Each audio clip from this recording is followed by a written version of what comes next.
Students, आज की video में आपको मोबाइल स्क्रीन पर एक फार्मूला नज़र आ रहा है। ये फार्मूला आपको मिस्टेक करने से, गलती करने से बचाता है। अक्सर ऐसा होता है कि ज़्यादातर स्टूडेंट्स कॉम्पिटिटिव एग्ज़ाम हो या बोर्ड एग्ज़ाम हो, उसमें आईयूपीएसी नेमिंग में मिस्टेक कर देता है। ज़रा सी भी अगर कहीं गलती हो जाती है तो पूरा क्वेश्चन ही रॉन्ग हो जाता है। तो क्वेश्चन गलत ना हो, इसके लिए ये फार्मूला आपके लिए बहुत इंपॉर्टेंट है। ये आपको क्या करेगा, गलती यानी मिस्टेक करने से बचाएगा। देखिए क्या है, शुरू में देखिए आप यहाँ पर, ये है पॉजिटिव आयन, ये है लिगेंड, ये है मेटल आयन, ठीक है। और यहाँ पर याद रखिए कि अगर कॉम्प्लेक्स नेगेटिव है तो मेटल में आपको 8 लगाना है।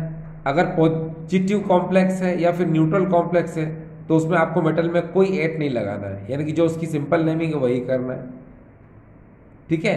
उसके जस्ट बाद oxidation number Roman words in bracket, यानी कि ब्रैकेट के अंदर आपको रोमन वर्ड्स में यानी रोमन डिजिट में उसके ऑक्सीडेशन नंबर को लिखना है, यानी oxidation number in Roman digit in bracket, ठीक है। और फिर लास्ट में क्या है, नेगेटिव आयन। देखो ये जो फार्मूला है ये आपको बहुत कुछ बताता है। देखो ये तो आप जानते ही हैं डियर कि पॉजिटिव आयन होगा तो नेगेटिव आयन नहीं होगा, नेगेटिव आयन होगा तो पॉजिटिव आयन नहीं होगा। चलो इसको हम लोग देख लेते हैं। आपको पहले छोटी चीज़ें क्लियर करते हैं। ये देखिए डियर, आपको ये फार्मूले में देखिए, ये K3FeCN6, इसमें कोऑर्डिनेशन स्फीयर से पहले देखिए पॉजिटिव आयन है मगर यहाँ पर नेगेटिव आयन नहीं है। अब इस क्वेश्चन में देखिए डियर कि यहाँ पर नेगेटिव आयन है तो यहाँ पॉजिटिव आयन नहीं है। कभी कभी ऐसा भी होता है, कुछ क्वेश्चन ऐसे होते हैं ना तो यहाँ पॉजिटिव आयन होता है और यहाँ ना नेगेटिव आयन होता है, ठीक है। तो इस कॉम्प्लेक्स को क्या मानते हैं हम, न्यूट्रल कॉम्प्लेक्स मानते हैं। तो यहाँ आपको पहले और क्लियर कर दिया जाए। देखिए डियर स्टूडेंट्स, ये तो आप जानते हैं कि ये कोऑर्डिनेशन स्फीयर है। कोऑर्डिनेशन स्फीयर से ऊपर यहाँ प्लस और माइनस यानी कोई साइन न दिया जाए तो इसको हम लोग बोलते हैं न्यूट्रल कॉम्प्लेक्स, यानी कि उदासीन संकुल। और ये याद रखिए कि कोऑर्डिनेशन स्फीयर के बाद अगर यहाँ पर कोई आयन है तो इसको हम लोग बोलते हैं पॉजिटिव कॉम्प्लेक्स, यानी कि धनावेशित संकुल, ठीक। और मान लो कोऑर्डिनेशन स्फीयर यानी कि उपसहसजी मंडल के पहले यहां पर कोई आयन दिया हुआ हो तो जो कॉम्प्लेक्स होगा वो नेगेटिव कॉम्प्लेक्स होगा, यानी कि ऋणावेशित संकुल होगा, ठीक है। तो ये बात तो बिल्कुल क्लियर हो गई कि अगर यहां पर आयन है तो जो संकुल होगा वो ऋणावेशित होगा, यानी कि नेगेटिव कॉम्प्लेक्स। और अगर यहां पर कोई आयन है तो वो पॉजिटिव कॉम्प्लेक्स होगा, यानी कि धनावेशित संकुल। और यहाँ पर कोई भी आयन इधर और इधर नहीं है तो इसको हम लोग बोलेंगे न्यूट्रल कॉम्प्लेक्स, यानी कि उदासीन संकुल। ये तो आप प्रीवियस वीडियो में भी जानते थे, लेकिन फिर भी एक बार इसको क्लियर किया है। अब लेकिन हम जिसकी बात कर रहे हैं डियर वो है ये सुंदर सा फार्मूला। इस फार्मूले में आपको ध्यान ये रखना है, आप देखो आप और क्लियर हो जाएगा आपको कि पहले सबसे पहले पॉजिटिव आयन को लिखते हैं, फिर हम नंबर ऑफ लिगेंड को लिखते हैं, फिर हम मेटल आयन को लिखते हैं। अगर कॉम्प्लेक्स नेगेटिव है तो मेटल में 8 लगाएंगे, और कॉम्प्लेक्स अगर मान लो न्यूट्रल है या फिर पॉजिटिव है तो उसमें कुछ नहीं करेंगे, मतलब नो, उसमें 8 वर्ड नहीं लगाएंगे, जो उसकी सिंपल नेमिंग वही करेंगे।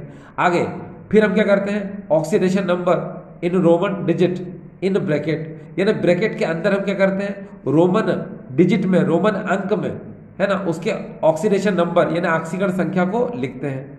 और लास्ट में क्या करेंगे, नेगेटिव आयन अगर होगा तो नेगेटिव आयन लिखेंगे, क्योंकि मैंने आपको बताया था या तो नेगेटिव आयन होगा या फिर आगे पॉजिटिव आयन होगा, दोनों में से कोई एक होंगे या फिर दोनों ही नहीं हो सकते हैं। ये प्रीवियस में हमने आपको यही समझाने की कोशिश की थी, ठीक डियर। चलिए अब देखिए ये जो फार्मूला है इसमें थोड़ा सा याद रखिएगा, ये तो आपको पूरी क्लियर है यहाँ पर। अब ये जो लिगेंड्स हैं, लिगेंड्स पर हमको कंसंट्रेट करना है। जैसे कि आप जानते हैं कि मान लो यहाँ लिगेंड, सिमिलर लिगेंड यानी एक समान लिगेंड, अगर मान लो 2 है तो हम डायवर्ट लगाएंगे, 3 है तो ट्राई लगाएंगे, 4 है तो टेट्रा लगाएंगे, 5 है तो पेंटा लगाएंगे, 6 है तो हेक्सा लगाएंगे, ठीक। तो लिगेंड में क्या होता है, डाई, ट्राई, टेट्रा, पेंटा, हेक्सा ये वर्ड आते हैं।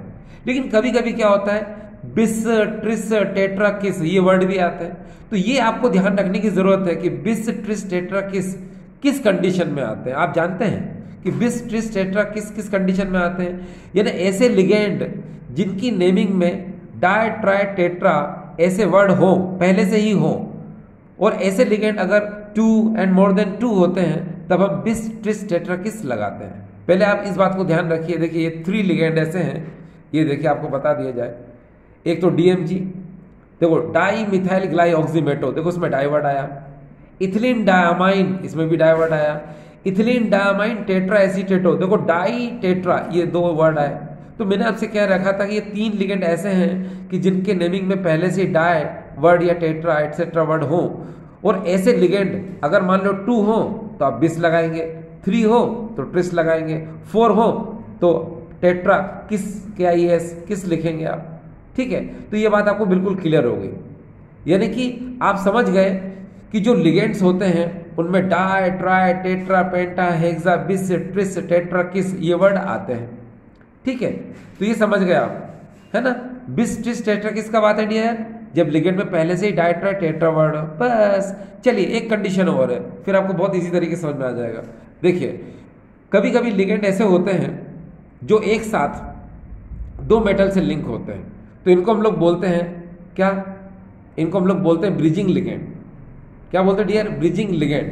एक बार फिर से सुनिए, मैंने आपसे कहा, ये देखिए समझ में आ जाएगा आपको कि मान लो कोई लिगेंड है और एक साथ ये 2 मेटल से लिंक है। ये देखिए ये इस मेटल से भी लिंक है, इससे भी लिंक है, कौन, ये NH2, तो इसको हम लोग बोलेंगे ब्रिजिंग लिगेंड।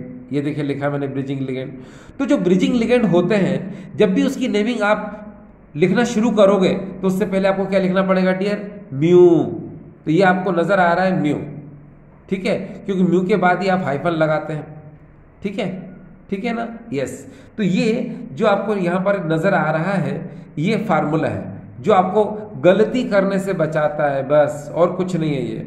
देखिए अब हम धीरे धीरे क्वेश्चन को सॉल्व करते हैं जो आपको, है ना, स्माइल देगा। ठीक है, देखिए ये पहला क्वेश्चन है डियर, है ना, और ये फार्मूला तो मैं यहाँ लिख देता हूँ, ये आपको दिखाई दे स्क्रीन पर। ठीक, और ये क्वेश्चन हमारा पहला, ये देखिए यहाँ पर है K3FeCN6। ये आपको पता है कोऑर्डिनेशन स्फीयर से पहले यहाँ पर क्या है, पॉजिटिव आयन है, तो हम क्या लिखते हैं, पहले पॉजिटिव आयन लिखेंगे, फिर किसको लिखेंगे, लिगेंड को लिखेंगे, फिर किसको लिखेंगे, मेटल को लिखेंगे। ठीक, अब देखना ये K3 है तो हमने लिखा पोटेशियम। आपको पता होगा डाई ट्राई टेट्रा वर्ड जो होते हैं ये सिर्फ और सिर्फ लिगेंड के लिए यूज होते हैं। लिगेंड कहाँ पर है, यहाँ। अगर ये 6 है तो इसको हेक्सासाइनो बोलेंगे, ठीक है, और यहाँ पर K3 है तो इसको ट्राई पोटेशियम नहीं बोलेंगे क्योंकि ये आयन है। आयन में di tri tetra word use नहीं होते हैं। डाई ट्राई टेट्रा वर्ड कहाँ यूज होते हैं, ओनली फॉर लिगेंड्स के लिए। ठीक डियर, तो इसको क्या बोलेंगे हम, पोटेशियम। ये पोटेशियम बोल दिया। इसके बाद लिगेंड बोलना है आपको, हेक्सासाइनो, आपने हेक्सासाइनो बोल दिया। अब आपको ये याद रखना है कि कॉम्प्लेक्स कौन सा है। तो देखो आपको पता है यहाँ कोई आयन है तो ये कॉम्प्लेक्स कौन सा, नेगेटिव, और नेगेटिव कॉम्प्लेक्स होता तो मेटल में क्या लगाते हैं हम, 8। तो ये मेटल में क्या लगाएंगे हम, 8। तो मेटल कौन है यहाँ पर, Fe। ठीक है, तो Fe में जब 8 लगेगा तो क्या बोलेंगे इसको, फेरेट। तो डियर देखिए हमने ये फेरेट बोल दिया, ये फेरेट। ठीक, अब ऑक्सीडेशन नंबर निकाल लीजिए, -6 और ये +3, तो इसका ऑक्सीडेशन नंबर क्या आएगा, 3। ये देखिए 3 आ गया। ठीक है, अब हम सेकंड क्वेश्चन को देखें। देखिए यहाँ पर NH4 का होल ट्वाइस HgI4। अब यहाँ पर ये जो NH4 है तो याद रखिए डियर, ये जो NH4 पॉजिटिव आयन होता है इसका +1 वैल्यू होता है और इसको हम लोग बोलते हैं अमोनियम आयन। ये देखिए अमोनियम आयन, ये वर्ड कहा जाता है अमोनियम आयन। ठीक, तो क्या करेंगे इसमें, चलो नेमिंग करते हैं। सबसे पहले इसको बोलेंगे अमोनियम, है ना। तो याद रखिएगा यहाँ पर क्या बोलेंगे, अमोनियम। ये जो लिखा है मैंने, ये क्या है यहाँ पर, AMMONIUM, अमोनियम। फिर क्या लिखेंगे, टेट्रा आयोडो, ये टेट्रा आयोडो। ठीक है, आपको पता है कॉम्प्लेक्स कौन सा होगा, नेगेटिव, क्योंकि यहाँ पर पॉजिटिव आयन है तो कॉम्प्लेक्स कौन सा होगा, नेगेटिव। और नेगेटिव कॉम्प्लेक्स में मेटल में क्या लगता है, 8, तो क्या बोलेंगे इसको, मर्क्यूरेट, ये मर्क्यूरेट। ऑक्सीडेशन नंबर निकाल लो, I का वैल्यू -1 होता है तो -4, NH4 का वैल्यू देखिए +1 होता है तो -4 में से 2 जाएंगे तो क्या बचेगा, 2, तो देखो मर्क्यूरेट सेकंड। ठीक डियर, चलिए नेक्स्ट क्वेश्चन। अब ये CONH3 6Cl3। अब देखिए यहाँ पर पॉजिटिव आयन नहीं है यहाँ पर कौन है डियर, नेगेटिव आयन। और आपको पता है जब नेगेटिव आयन होगा तो कॉम्प्लेक्स कौन सा होगा, पॉजिटिव। और जब पॉजिटिव कॉम्प्लेक्स होता तो मेटल में 8 वर्ड नहीं आता। ठीक है, तो अब क्या करेंगे, देखिए आप खुद समझदार हैं, ये फार्मूला आप पहले से गिवन है आपके पास। ये देखिए नेगेटिव आयन यहाँ पर है ना, पॉजिटिव आयन नहीं है इस क्वेश्चन में, क्या है, नेगेटिव आयन। तो पहले हम क्या करेंगे, लिगेंड लिखेंगे, फिर मेटल लिखेंगे, ठीक है, ठीक है, और फिर ये सारी चीजें लिखेंगे और लास्ट में नेगेटिव आयन को लिखेंगे। तो ये फार्मूला बेहतरीन है, बेहतरीन, यूज करोगे डियर तो स्माइल आएगी चेहरे पर। ठीक है, चलिए अब ये क्वेश्चन देख लेते तो अच्छा लगेगा आपको। देखो इसको हम लोग बोलेंगे हेक्साएमीन, ये देखिए हेक्साएमीन। फिर बोलेंगे, अब जरा ये तो पता है आपको कि कॉम्प्लेक्स कौन सा, पॉजिटिव, तो डायरेक्ट बोल दो कोबाल्ट, ये कोबाल्ट, क्योंकि पॉजिटिव कॉम्प्लेक्स में 8 मेटल में नहीं लगाते हैं, तो क्या बोलेंगे इसको, कोबाल्ट। अब ये तो न्यूट्रल लिगेंड है, इसकी 0 वैल्यू होती है, Cl की -1 होती है, तो टोटल कितना जगह थर्ड, तो ये हमने थर्ड बोल दिया। और लास्ट में Cl के लिए क्या बोलेंगे, क्लोराइड, तो इसका नाम क्या हो जाएगा, हेक्साएमीन कोबाल्ट थर्ड क्लोराइड। ये देखो हेक्साएमीन कोबाल्ट, फिर क्या बोलेंगे, ऑक्सीडेशन नंबर थर्ड, और लास्ट में इसको क्या बोलेंगे, क्लोराइड। तो याद रखना ये नेगेटिव आयन है, इसमें भी डाई ट्राई टेट्रा वर्ड नहीं आता है, सिर्फ यहां पर हम क्लोराइड लिखेंगे, इसको क्या लिखेंगे डियर, क्लोराइड। यहां पर भले कितने भी Cl हो, क्या लिखेंगे, क्लोराइड। ये देखिए क्लोराइड। अब नेक्स्ट क्वेश्चन देखिए, ये देखिए यहां पर CONH3 5CO3, फिर बाहर है यहां पर ClO4। अब इसको देख के आपको बड़ा अजीब सा लग रहा होगा कि यार ये क्या चीज है ClO4, तो तभी तो हमने आपके लिए वीडियो लेकर आए हैं। ये देखिए ClO4 नेगेटिव, इसकी वैल्यू -1 होती है और इसको हम लोग बोलते हैं पर क्लोरेट, RATE। तो ये देखिए इसको बोलते हैं हम पर क्लोरेट, ये देखिए इसका नाम है पर क्लोरेट। वैल्यू क्या होती है डियर इसकी, -1। चलो शुरू करते हैं। अब जैसा कि आप जानते हैं कि यहाँ पर किसी मेटल के साथ जब 2 और 2 से ज़्यादा लिगेंड अगर अटैच्ड हो तो आपको पता है अल्फाबेटिकल ऑर्डर में लिखते हैं, तो A फॉर एमीन और यहाँ पर C फॉर कार्बोनेटो। ठीक है, तो ये पहले आएगा तो हम इसको बोलेंगे पेंटाएमीन, ये देखिए, फिर बोलेंगे कार्बोनेटो, कार्बोनेटो। आपको पता है नेगेटिव आयन यहाँ पर है तो कॉम्प्लेक्स कौन सा होगा, पॉजिटिव। और पॉजिटिव में मेटल को सिंपली लिखते हैं, उसमें 8 वर्ड नहीं लगाते, तो क्या लिखेंगे हम, कोबाल्ट, ये कोबाल्ट। अब वैल्यू निकालो, आपको पता है ये तो न्यूट्रल है, इसकी वैल्यू -2 होती है, किसकी, कार्बोनेटो की, और पर क्लोरेट की कितनी होती है, -1, टोटल कितनी हो जाएगी, 3। ये देखिए कोबाल्ट थर्ड, ये थर्ड लिख दिया। और ClO4 को क्या लिखते हैं हम डियर, पर क्लोरेट, ये देखिए पर क्लोरेट लिख दिया। ठीक, अब हम आगे देखते हैं। देखिए फार्मूला आप पे अगर आप ध्यान दे रहे हो तो मैंने आपको बताया था कि देखिए कि बिस ट्रिस टेट्रा किस कब लगाते हैं, जब लिगेंड में ये डाई ट्राई टेट्रा वर्ड हो, और ये सिर्फ 3 ही लिगेंड है फिलहाल, तो DMG, EN, EDT। जब भी ये दिखे आपको और ये नंबर्स में 2 या मोर देन 2 हो तो 2 के लिए आपको बिस लगाना है, 3 के लिए ट्रिस लगाना है, और 4 के लिए क्या लगाना है, टेट्रा किस। ठीक है, चलो इस क्वेश्चन को चलते हैं लेकर आपके लिए। ये NiDMG ट्वाइस, अब ये तो पता है आपको DMG में डाई वर्ड है और बाहर यहाँ 2 है, तो 2 के लिए लिखेंगे हम बिस, तो हमने बिस लिख दिया। फिर इसके जस्ट बाद हम इसको लिखेंगे, इसकी नेमिंग डाई मिथाइल ग्लाइऑक्सीमेटो, ये हमने लिख दिया। ठीक है, आप हमेशा याद रखिए कि जब बिस ट्रिस टेट्रा किस वर्ड का यूज करते हैं तो बिस के बाद आप ब्रैकेट जरूर लगाया करो। किसके लिए, उस लिगेंड के लिए जिसके लिए हम बिस और ट्रिस का यूज कर रहे हैं। ठीक डियर, चलिए अब ये तो लिख दिया आपने, बिस डाइमिथाइल ग्लाइऑक्सीमेटो। आपको पता है कॉम्प्लेक्स कौन सा होगा, न्यूट्रल। क्यों, क्योंकि यहाँ प्लस और माइनस नहीं है, क्योंकि यहाँ ना तो पॉजिटिव आयन है ना नेगेटिव आयन है, तो कॉम्प्लेक्स कौन सा होगा, न्यूट्रल, यानी कि उदासीन संकुल होगा। और उदासीन संकुल में मेटल को यानी धातु को सिंपली लिखते हैं, तो क्या लिखेंगे इसको हम, निकिल, ये निकिल। ऑक्सीडेशन नंबर निकालो, आपको पता है DMG की वैल्यू -1 होती है, तो यहाँ 2 है, तो इसका आंसर क्या आएगा डियर, 2, यानी कि सेकंड। तो ये देखिए यहां पर हो जाएगा निकिल सेकंड। देखो डियर, यहां एक बात पे ध्यान दीजिए, मैंने आपको बार बार एक ही चीज बोल रहा हूं कि ये फार्मूला आपके लिए बेहतरीन है।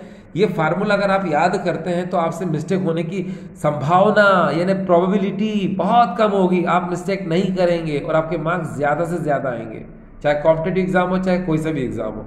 बस याद रखिए इसमें हर चीज इंक्लूड करने की कोशिश की गई। ये देखिए म्यू का यूज कब करते हैं आप? जब ब्रिजिंग लिगेंड हो। और ब्रिजिंग लिगेंड क्या होता है? मैंने आपको बताया था कि जब एक लिगेंड एक साथ दो मेटल से, यानी जब कोई लिगेंड एक साथ दो धातु से जुड़ा हुआ होता है, तो इस लिगेंड की नेमिंग करने से पहले, यानी कि इस लिगेंड को लिखने से पहले हम म्यू का यूज करते हैं। ये देखिए ब्रिजिंग लिगेंड के लिए क्या यूज करते हैं? म्यू का। चलो इसका एक क्वेश्चन ले लेते हैं डियर, ठीक है। चलिए देखिए आपके लिए क्वेश्चन लिया है यहां पर, ये देखो यहां पर ये क्वेश्चन है आपके लिए। ये देखो En twice CO NH OH CO En twice, और बाहर देखिए 3 पॉजिटिव है। कभी कभी स्टूडेंट जरा सी मिस्टेक की वजह से, है ना, बाहर हो जाते हैं ना, कि उनको मार्क्स पूरे नहीं आ पाते। देखो कहाँ का मिस्टेक करते हैं बताऊं मैं आपको, वो है ना, ये आयन वर्ड लिखना भूल जाते हैं ये ठीक है। तो भाई ऐसी गलती हमसे ना हो, है ना। तो देखिए कैसे, चलो शुरू करते हैं। आपको पता है En है, और En में डाई वर्ड पहले से है, तो 2 के लिए हम क्या लगाएंगे? बिस। तो हम लिखेंगे यहाँ पर बिस, ठीक है। अब En की नेमिंग क्या होगी? Ethylene diamine. थोड़ी देर पहले मैंने क्या कहा आपसे कि बिस ट्रिस टेट्राकिस जब भी लिखो तो बिस लिखने के बाद आप ब्रैकेट लगाया करो उस लिगेंड के लिए। तो लिगेंड क्या है? Ethylene diamine. तो चलो देखो यहाँ तक हमने ब्रैकेट लगा दिया। फिर हम लिखेंगे कोबाल्ट, तो हमने यहाँ पर कोबाल्ट लिख दिया। अब आप सोचेंगे सर कोबाल्ट क्यों लिखा, कोबाल्टेट क्यों नहीं लिखा? अरे भाई इधर देखो ना, पॉजिटिव कॉम्प्लेक्स है। पॉजिटिव कॉम्प्लेक्स में क्या होता है? 8 वर्ड नहीं आता, तो इसलिए हम क्या बोलेंगे इसको? कोबाल्ट। अब इसका ऑक्सीडेशन नंबर निकालते हैं डियर। देखिए कैसे, आपको पता है En ये न्यूट्रल लिगेंड होता है, ठीक है। यहाँ CO कितने डियर? ये देखिए 2 CO है 2 CO ना सर। देखिए लिख देता हूं मैं यहाँ पर, ये 2 CO लिख दिए, ठीक है। अब यहाँ आपको सिंपल करके दिखाना है, तो पहले लाइन से चलो देखो मैं आपको दिखाता हूँ। En ट्वाइस कितने होगा डियर? 4 En। तो चलो मैं लिख देता हूँ यहाँ पर 4 En लिख दिया, फिर मैं लगा दिया प्लस, ठीक है। फिर मैंने 2 CO लिख दिया। अब यहाँ पर NH देखो एक ही है, OH भी डियर क्या है यहाँ पर? एक ही है, ठीक। अब यहाँ पर 3+, मैंने आपको बताया था कोऑर्डिनेशन स्फीयर से पहले, यानी कोऑर्डिनेशन स्फीयर के ऊपर अगर कोई भी पॉजिटिव या नेगेटिव आयन होता है तो आफ्टर द इक्वल टू उसको क्या करते हैं हम, यानी कि आफ्टर द इक्वल टू लिखते हैं। तो कितना लिखेंगे इसको? +3। अब इनकी वैल्यू तो आपको पता होगी, ये न्यूट्रल लिगेंड है तो ये 4, और न्यूट्रल लिगेंड के लिए क्या लिखेंगे हम? 0। और मेटल का ऑक्सीडेशन नंबर निकालेंगे तो इसको ऐसा कैसे लिखेंगे? अब NH यहाँ पर इमिडो है डियर, इमिडो IMIDO इमिडो, और इसकी वैल्यू क्या होती है? -2। और ये OH इसकी वैल्यू क्या होती है डियर? -1। इधर क्या आ जाएगा डियर? +3। अब देखिए -2 -1 कितने हो गए? -3। ये तो 0 हो गया, तो यहाँ क्या लिखेंगे डियर? 2 CO -3 इक्वल टू +3, ठीक है। -3 को उधर ले जाओ, 2 CO इक्वल टू क्या हो जाएगा? 6 +6। अब हमको तो एक मेटल की वैल्यू चाहिए ना डियर, तो क्या करेंगे हम? CO इक्वल टू 6/2 डिवाइड कर दो, तो CO इक्वल टू क्या आ गया डियर? ये देखिए 3 आ गया। तो यहाँ पर कोबाल्ट क्या लिखेंगे हम? 3rd। ये देखिए हमने कोबाल्ट क्या लिखा डियर? यहाँ पर 3rd, ये 3rd लिखा। अब आपको पता होगा कि ब्रिजिंग लिगेंड अगर एक से ज्यादा हो, जैसे यहाँ पर NH भी ब्रिजिंग लिगेंड है और OH भी ब्रिजिंग लिगेंड है, तो इनको हम अल्फाबेटिकल ऑर्डर में लिखते हैं। आपको पता है NH को हम क्या लिखेंगे? इमिडो, IMIDO इमिडो, और OH को क्या लिखेंगे हम? हाइड्रोक्सो। अब आप खुद समझदार हैं, क्या आएगा पहले? H, यानी क्या आएगा यहाँ पर? हाइड्रोक्सो। इमिडो क्या आएगा? बाद में आएगा। तो चलो पहले क्या लिखेंगे हम यहाँ पर? हाइड्रोक्सो। तो देखो म्यू हाइड्रोक्सो ये लिख दिया मैंने, ये देखिए आपको दिखाई देगा म्यू हाइड्रोक्सो, ठीक है। ये देखिए, ये दिखेगा आपको यहाँ पर म्यू हाइड्रोक्सो, नजर आ रहा है? Mu hydroxo. इसके बाद में क्या बोलेंगे अब हम? इसको बोलेंगे तो म्यू इमिडो, ये म्यू इमिडो। फिर आपको पता है मेटल और लिगेंड में लिगेंड को पहले लिखते हैं, तो बिस इथिलीन डायमाइन, फिर यहाँ पर बिस, और बिस से पहले क्या करेंगे हम? ब्रैकेट लगा देंगे ये लिगेंड तक, ऐसे, ठीक है। फिर कोबाल्ट 3rd, ये हमने कोबाल्ट 3rd लिखा। और इसके लिए लास्ट में क्या लिखना चाहिए हमको? आयन। ये देखिए हमने आयन लिखा। अक्सर स्टूडेंट क्या करते हैं? ये आयन वर्ड नहीं लिखते हैं। फिर चेकर क्या करता है? उसके अकॉर्डिंग ये तो मार्क्स देगा या नहीं देगा, ठीक है। कभी कभी मार्क्स देते ही नहीं है वो, आप क्योंकि आपने मिस्टेक किया यहाँ पर। क्यों? क्योंकि आपने आयन नहीं लिखा। तो भाई हमेशा याद रखिए, क्या मिस्टेक आप न करें, ठीक है। तो देखिए आपको मैंने यहाँ पर ये फार्मूला बताने की कोशिश की है। ये बहुत सुंदर सा फार्मूला है आप लोगों के लिए, है ना, ये दिमाग में रखिए, ठीक है। और लिगेंड के लिए भी कंडीशन ध्यान रखिए, देखिए यहाँ पर, ठीक है। तो आपसे मिस्टेक नहीं होगी, ठीक है। आपको पर्टिकुलर पता चल जाएगा कब आपको बिस ट्रिस टेट्रा किस लगाना है, यानी कि ऐसे लिगेंड जिनके नेम में पहले से ही डाई डाई, ये देखिए डाई टेट्रा मतलब DMG EN EDT है, ये ऐसे लिगेंड होते हैं जिनके नेम में पहले से डाई ट्राई टेट्रा वर्ड होते हैं। तो ऐसे लिगेंड अगर 2 हो तो उसको बिस बोलेंगे, 3 हो तो ट्रिस बोलेंगे, 4 हो तो टेट्रा किस बोलेंगे। और ये तो पता ही है आपको कि डाई ट्राई टेट्रा पेंटा हेक्सा हम कब लगाते हैं, जब सिमिलर लिगेंड 2 हो तो डाई लगाएंगे, 3 हो तो ट्राई लगाएंगे, 4 हो तो टेट्रा लगाएंगे, 5 हो तो पेंटा लगाएंगे, 6 है तो हेक्सा लगाएंगे। आपको पता है म्यू कब लगाते हैं, जब ब्रिजिंग लिगेंड हो। अब ब्रिजिंग लिगेंड किसको बोलते हैं, जब कोई लिगेंड एक साथ 2 मेटल से लिंक होता है। ये देखिए लिगेंड NH CO से भी जुड़ा हुआ है, इस CO से, और इस CO से भी जुड़ा हुआ है, तो इसको हम बोलेंगे ब्रिजिंग लिगेंड। तो जब भी ब्रिजिंग लिगेंड लिखेंगे तो क्या लगाएंगे, म्यू। तो यहां इंडिकेट किया मैंने क्या, म्यू, ठीक। तो ये मिस्टेक करने से आपको बचाता है, ठीक है। ये देखिए सब चीजें लिखी हैं इसने यहां पर, कि मान लो नेगेटिव कॉम्प्लेक्स है तो मेटल में आपको 8 वर्ड लगाना है, देखिए प्लस लगा हुआ है, मतलब मेटल में आपको 8 वर्ड लगाना है। अगर पॉजिटिव न्यूट्रल कॉम्प्लेक्स है, नो नो, मतलब आपको 8 वर्ड नहीं लगाना है। ऑक्सीडेशन नंबर को रोमन डिजिट में ब्रैकेट के अंदर लिखना है, ये देखिए। अगर उस क्वेश्चन में नेगेटिव आयन है तो सबसे लास्ट में नेगेटिव आयन को लिखेंगे। अगर उस क्वेश्चन में नेगेटिव आयन नहीं है, सपोज पॉजिटिव आयन है, तो सबसे पहले हम पॉजिटिव आयन लिखेंगे। तो दिस इज द बेहतरीन, दिस इज द बेस्ट, चाहे हिंदी मीडियम हो चाहे इंग्लिश मीडियम हो, हम लोगों के लिए बेस्ट है। तो डियर, आई होप ये छोटा सा वीडियो आपको समझ में आया होगा, ठीक डियर, थैंक यू।